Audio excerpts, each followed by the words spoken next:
सीधे आपको उत्तर प्रदेश के अलीगढ़ लेकर चलते हैं, जहां पर मुख्यमंत्री योगी आदित्यनाथ जनसभा को संबोधित कर रहे हैं। हमारे पर्व और त्योहार केवल उत्सव नहीं है, हमारा इतिहास भी है। हमारे पूर्वजों की कीर्ति के गौरव का गान भी करती हैं और इसलिए इन पर्वों के साथ जुड़ करके मुझे आनंद की अनुभूति होती थी। होली भी मैं देखता था। आप याद करिए, बरसाना और वृंदावन की होली पहले इस रूप में नहीं थी। हमने आज उसको वर्ल्ड क्लास की बना दी। दुनिया आज वहां आती है, आप जाइए ना, देखिए वहां। इस बार बरसाना में 10 लाख लोग होली के दिन वहां आए थे। 10 लाख लोग होली के दिन, और नहीं 17 के पहले मुश्किल 20-25 हजार लोग आ पाते थे। 10 लाख लोग इस बार साक्षी बने हैं वहां के होली के। कभी बरसाना में, कभी नंदगांव में, कभी गोकुल में, कभी वृंदावन में, कभी गोवर्धन में। ये सभी हर दिन 15 दिन तक ये चलता था। और वहां पर हमारे पूर्वी उत्तर प्रदेश में भी यही गाना गाया जाता था, होली खेले रघुबीरा अवध में, होली खेले रघुबीरा, यही लोग खेलते थे। लेकिन मैं अफसोस करता था कि रघुनंदन प्रभु राम को होली खिला रहे हैं, लेकिन प्रभु राम तो अयोध्या में विराजमान है ही नहीं। और बहनों भाइयों, 500 वर्षों के बाद रामलला ने भी अयोध्या में होली खेली है। ये सब सपना था। 14 के पहले और 17 के पहले ये सब सपना था। आज ये हकीकत बनी है। कोई सोचता था बेटी और व्यापारी सुरक्षित होकर के रात में भी निकल सकते हैं। देखो, हम राम को ही लाते नहीं है। बेटी और व्यापारी की सुरक्षा के लिए खतरा जो बनता है, उसका राम नाम सत्य भी करवा देते हैं।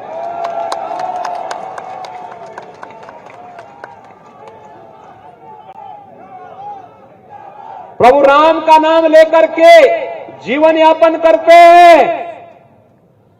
राम के बगैर कोई काम नहीं। लेकिन जब कोई सुरक्षा, समाज की सुरक्षा के लिए खतरा बनेगा, तो उसका राम नाम सत्य भी तय है। और इसीलिए हमारा कहा जाए, बहनों और भाइयों, जो 10 वर्ष पहले सपना था, आज वो हकीकत बना है। इसलिए बना है, आपके एक वोट की कीमत ने बनाया है। एक वोट गलत लोगों को जाता था, देश भ्रष्टाचार के आकंठ में डूबता था, अराजकता और उपद्रव के आकंठ में डूबता था, कर्फ्यू लगता था, अराजकता फैलती थी, गुंडागिर्दी फैलती थी। हमारा ही वोट, हमारी बेटी और हमारा ही नौजवान उसकी चपेटे में आता था। वोट हमारा, तो पाप के भागीदार तो हम ही को बनना है जब गलत लोगों को हम देंगे। और इसीलिए मैं आया हूं। एक वोट आपने मोदी जी को दिया, मोदी जी के नाम पे दिया, तो मोदी की गारंटी आपके भविष्य को बनाते हुए दिख रही है। खबरों में आगे बढ़ेंगे, बात करेंगे कांग्रेस के मैनिफेस्टो की। कांग्रेस के राष्ट्रीय अध्यक्ष मल्लिकार्जुन खड़गे, कांग्रेस के संसदीय अध्यक्ष सोनिया गांधी, कांग्रेस नेता राहुल गांधी के साथ अन्य पार्टी नेताओं ने लोकसभा 2024 के चुनाव के लिए घोषणा पत्र जारी किया। इस दौरान मल्लिकार्जुन खड़गे ने कहा कि व्यापक जन भागीदारी के द्वारा हमारा घोषणा पत्र बना है। हमारा घोषणा पत्र देश की राजनीति में न्याय पत्र के रूप से जाना जाएगा। हम जहां भी गए न्याय की बात की, न्याय की गारंटी भी हम देते हैं। हम 5 न्याय गारंटी, 25 गारंटी का भरोसा देते हैं। नारी न्याय के तहत सालाना 1 लाख की रकम हम देंगे। मनरेगा में न्यूनतम मजदूरी 400 रुपए के साथ MSP का भरोसा हम देते हैं। किसानों की कर्ज माफी की गारंटी हम देते हैं। भय से मुक्त मीडिया भी हमारे घोषणा पत्र में है। हम संघीय विकास पूर्वोत्तर राज्य पर ध्यान देंगे और उनकी भागीदारी सुनिश्चित करेंगे। हम देश की रक्षा के लिए पूरा ध्यान देंगे। तो 5 न्याय गारंटी के साथ मैदान में उतर चुकी है कांग्रेस। कांग्रेस ने अपना घोषणा पत्र जारी कर दिया है और इस घोषणा पत्र को न्याय पत्र का नाम दिया गया है कांग्रेस की तरफ से, जिसमें तमाम वादे किए गए हैं चुनावों को लेकर। किस तरीके से अगर सत्ता में कांग्रेस आती है तो जनता को क्या कुछ सौगातें दी जा सकती है, किन किन कामों पर कांग्रेस का फोकस रहेगा, कैसे गरीबों की आय बढ़ाने को लेकर काम किया जाएगा, किसानों का ध्यान दिया जाएगा, इन सभी चीजों को लेकर कांग्रेस ने आज अपना घोषणा पत्र जारी किया। ज्यादा जानकारी के लिए हमारे साथ हमारी संवाददाता खुशबू सिंह लाइव जुड़ गई हैं। खुशबू, आज कांग्रेस ने अपना घोषणा पत्र जारी कर दिया है। कांग्रेस ने इस घोषणा पत्र को न्याय पत्र का नाम दिया है और साथ ही साथ जनता से वादा किया है कि अगर वो सत्ता में आते हैं तो किस तरीके से विकास के काम करेंगे और जन भागीदारी में अपना काम करेंगे।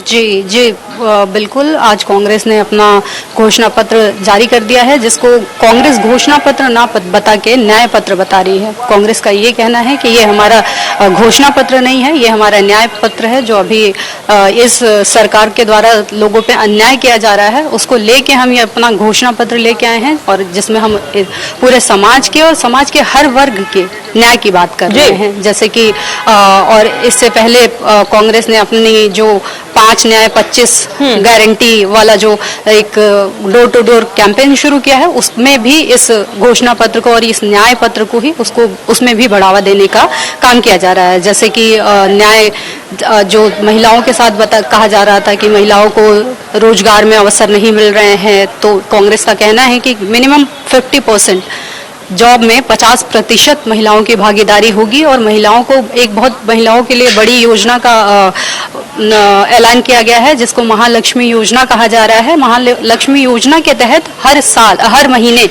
बिल्कुल की तमाम योजनाओं के साथ, गारंटी के साथ अब कांग्रेस भी लोकसभा चुनाव के मैदान में उतर चुकी है। अब देखना होगा जनता कितना विश्वास कांग्रेस पर जताती है। बहुत बहुत शुक्रिया इस जानकारी के लिए आपका। लोकसभा चुनाव 2024 निकट आ गया है।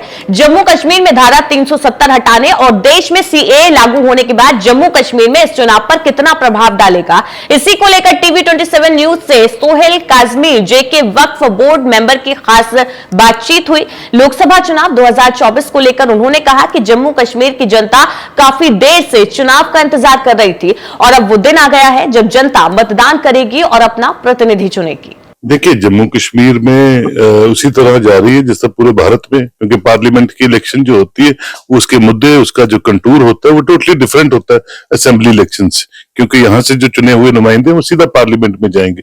हमारे पास यहाँ 5 सीटें टोटल हैं जम्मू कश्मीर में, और डिलिमिटेशन की रिपोर्ट आने के बाद 2.5 सीटें रह गई हैं। 2.5 से मेरा मुराद ये है कि अनंतनाग कश्मीर की तरफ चला गया, राजौरी पुंछ को उसने ऐड कर दिया अनंतनाग कॉन्स्टिट्यूंसी के साथ, तो 2.5 सीटें जम्मू प्रोविंस में है, 2.5 सीटें कश्मीर प्रोविंस में। कुल मिला के 5 सीटें टोटल है हमारे पास, और 1 लद्दाख की सीट है। तो टोटल नुमाइंदे जो है हमारे पास 5 नुमाइंदे हैं जो पार्लियामेंट में हमारी रहनुमाई करेंगे इस इलेक्शन के बाद। आम आदमी पार्टी के सांसद संजय सिंह, जिन्हें शराब घोटाला मामले में हाल ही में बेल मिली, उन्होंने एक प्रेस कॉन्फ्रेंस आयोजित की। प्रेस कॉन्फ्रेंस में प्रधानमंत्री नरेंद्र मोदी पर जमकर बरसते हुए नजर आए। साथ ही शराब घोटाले को लेकर बीजेपी पर गंभीर आरोप भी लगाए। उन्होंने कहा कि आज मैं आपके सामने ये बताने के लिए मौजूद हूं कि कैसे दिल्ली के सीएम अरविंद केजरीवाल को गिरफ्तार करने की साजिश रची गई। मैं ये भी बताऊंगा कि कैसे शराब घोटाला किसने किया, बीजेपी ने। बीजेपी के वरिष्ठ नेता इसमें शामिल है। आप नेता संजय सिंह ने कहा कि शराब घोटाला बीजेपी ने किया, इसमें कई छोटे लोग शामिल हैं। साथ ही साथ कोई छोटे लोग इसमें शामिल नहीं है, इसमें बीजेपी के शीर्ष नेतृत्व के लोग शामिल हैं। एक व्यक्ति है मंगुटा रेड्डी, जिन्होंने 3 बयान दिए। उनके बेटे राघव ने 7 बयान दिए। जब उनसे पहली बार पूछा गया क्या वो अरविंद केजरीवाल को जानते हैं, तो उन्होंने सच बताया और कहा कि वो ट्रस्ट की जमीन के मामले में जानते हैं, लेकिन उसके बाद उनके बेटे को गिरफ्तार कर लिया जाता है। 5 महीने जेल में रखने के बाद उनके पिता ने अपना बयान बदल दिया। 10 फरवरी से 16 जुलाई तक राघव के 7 बयान लिए गए। 7 में 6 बयानों में उन्होंने अरविंद केजरीवाल पर कुछ नहीं कहा, लेकिन 7वें बयान में उन्होंने अपना रुख बदल लिया और साजिश का हिस्सा बनकर अरविंद केजरीवाल के खिलाफ बयान दिया। लेकिन आश्चर्य की बात है, उनके पिता के वो 6 बयान और 2 बयान गायब हो जाते हैं। उस बयान के लिए ईडी से कहा जाता है कि हमें उस पर भरोसा नहीं है, लेकिन जिस बयान में उन्होंने केजरीवाल का नाम लिया, उस बयान पर ईडी भरोसा कर लेती है।